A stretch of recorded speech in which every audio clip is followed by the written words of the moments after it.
So, I was walking through Beverly Hills the other day, and I overheard these two women talking about where they were going to summer this year. Summering, like it's a verb. And you know what those women look like. They're all plumped and plucked and nipped and tucked. And I overheard one of them say, "Bentley and I are going to take Bentley Jr. and Mercedes to St. Thomas to summer. And then we're going to go to St. Bart's, St. Martin's, and St. John's. We're doing all of the St. Islands." Ow. Yeah, okay. The only place that I'm going to be summering is when I run through my neighbor's sprinklers holding a can of Tecate. All right, I'm lucky if I get one afternoon off to hit the YMCA pool and swim with all the inner city kids who wear their snorkel masks and stare at my butt underwater. That's my summer. But, you know, rich people are always reading, like, fancy magazines, you know, like Departures and Vanity Fair.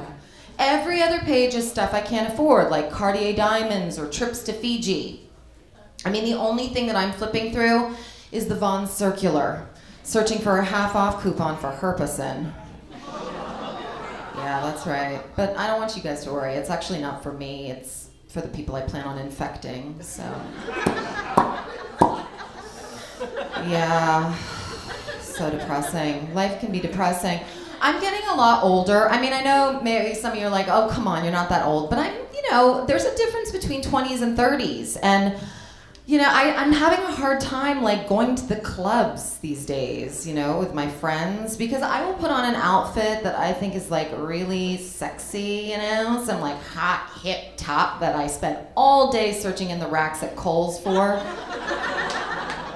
And I will roll on up into that club, and I step inside and it's wall-to-wall skank, okay? I look like Laura Ingalls from Little House on the Prairie. I mean, seriously, their shirts are like, and then their skirts are like, and their underwear is like, I don't know where it is, okay? I feel like an 80-year-old woman with a walker. I'm like, "Excuse me, girls, I've got to get to the bar. Yes, bartender, I'd like an Ensure with a twist. I like to move it, move it. I like to move it, move it, move it." It's depressing. My life's depressing. Yeah. So, I went to, like, my least favorite place today, the Home Depot. Oh, I really don't like that place. I mean, they never have anything in my size. Except maybe the guy who works in lumber. He's pretty hot. But, I don't know. What depresses me is driving past all the jobless illegals on the way in. It's like a sad mariachi band with no instruments. So sad. Can they really get a job that way? I mean, just standing outside of the place that they want to work?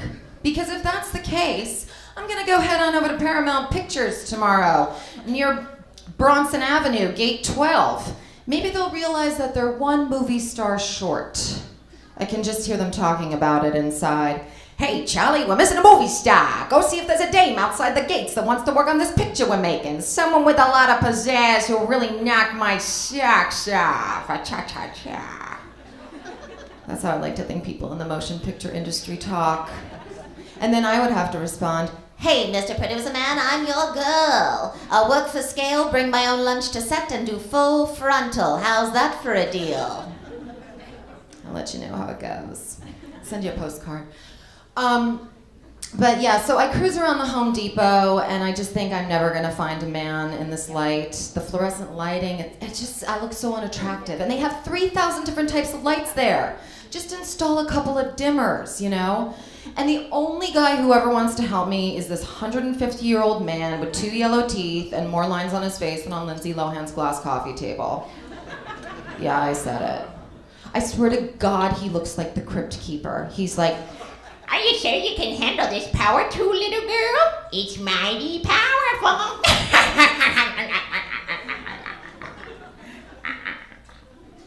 He scares me. He does. So after I went to Home Depot, I decided to head on over to Noah's Bagel because I'm like, I'm depressed. I might as well eat like, the equivalent of 10 pieces of bread.